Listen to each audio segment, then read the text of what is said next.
And now to our second major story. Cap à présent sur notre deuxième grand sujet. D'après les responsables des services d'urgence au Niger, les pluies diluviennes ont détruit des centaines de maisons dans la capitale Niamey. Selon le gouvernement, les pluies ont fait un bilan d'au moins 44 morts à Niamey et dans d'autres parties de ce pays d'Afrique de l'Ouest depuis le mois de juin. Le directeur général de la protection civile et des catastrophes naturelles, le colonel Aboubakar Bako, a déclaré que les résidents ont été contraints d'évacuer leurs maisons après plusieurs jours de fortes averses. Les pluies ont commencé à s'abattre samedi dans la capitale et ses environs. Dans les vidéos postées sur les réseaux sociaux, on pouvait voir des routes transformées en vastes étendues de boue. Ces intempéries sont sans doute les pires vécues par les habitants de la capitale nigérienne et la situation ne semble pas s'arranger, d'où l'inquiétude des autorités de Niamey qui redoutent le pire si des mesures rapides et drastiques ne sont pas prises. Il faut d'abord apporter de l'aide aux centaines de familles sinistrées, leur trouver des abris et de la nourriture, mais surtout éviter qu'elles reviennent dans leur quartier, car comme souvent dans la plupart des capitales africaines, il s'agit de zones inondables. L'urgence est donc là et il faut faire vite. Alors pour mieux comprendre véritablement ce qui se passe et où en sont les autorités dans la prise en charge de cette crise, nous sommes avec le gouverneur de Niamey, Saïdou Zataou Ali. Merci de répondre à notre appel, Monsieur Ali. Tout d'abord, quel est le bilan des dégâts de ces inondations dans votre capitale? Le bilan actuel des inondations à Niamey, c'est 702 maisons effondrées et puis qui concerne 673 ménages. Voilà ce que nous avons enregistré jusqu'à la date d'hier. Ça, c'est un bilan qui concerne les sinistres depuis le début de l'hivernage jusqu'à la date d'hier dans la région de Niamey. Monsieur Ali, est-ce la première fois que Niamey est confronté à une pareille catastrophe ou bien cela a été vécu par le passé?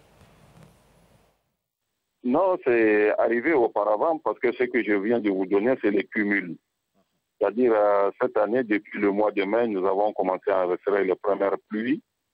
Alors, c'était de grosses averses que nous avons enregistrées dès le début et qui continuent jusqu'à la date d'avant-hier soir, où il y a eu plus de 85 mm enregistrés à Niamey. C'est tout que toutes les autres averses que nous avons enregistrées, c'était de 100, 150, 100, 150, ainsi.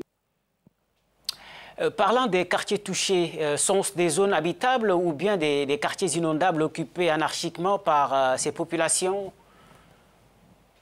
Et effectivement, des habitations qui sont concernées et qui sont souvent dans des endroits inondables. Et depuis de longues années. Vous saviez, au niveau de la région Sahel, on a connu plutôt des années de sécheresse, de longues années de sécheresse. Alors, ça fait que les gens ont occupé certains endroits de passage de eau et que maintenant, avec la reprise de ces pluviométries importantes que nous sommes en train d'enregistrer, alors les eaux ont repris leur cours normal. Donc, ça fait que il se trouve que des gens ont obstrué ces cours-là et que alors ça a conduit à ces sinistres que nous sommes en train d'enregistrer actuellement. Et qu'en est-il maintenant des familles sinistrées?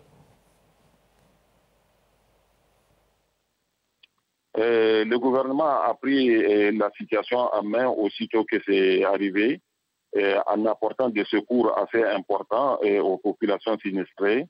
Le gouvernement a apporté donc des vivres et puis des couvertures à ces populations sinistrées, en venant vraiment à leur secours pour que la catastrophe ne soit pas vraiment incontrôlable.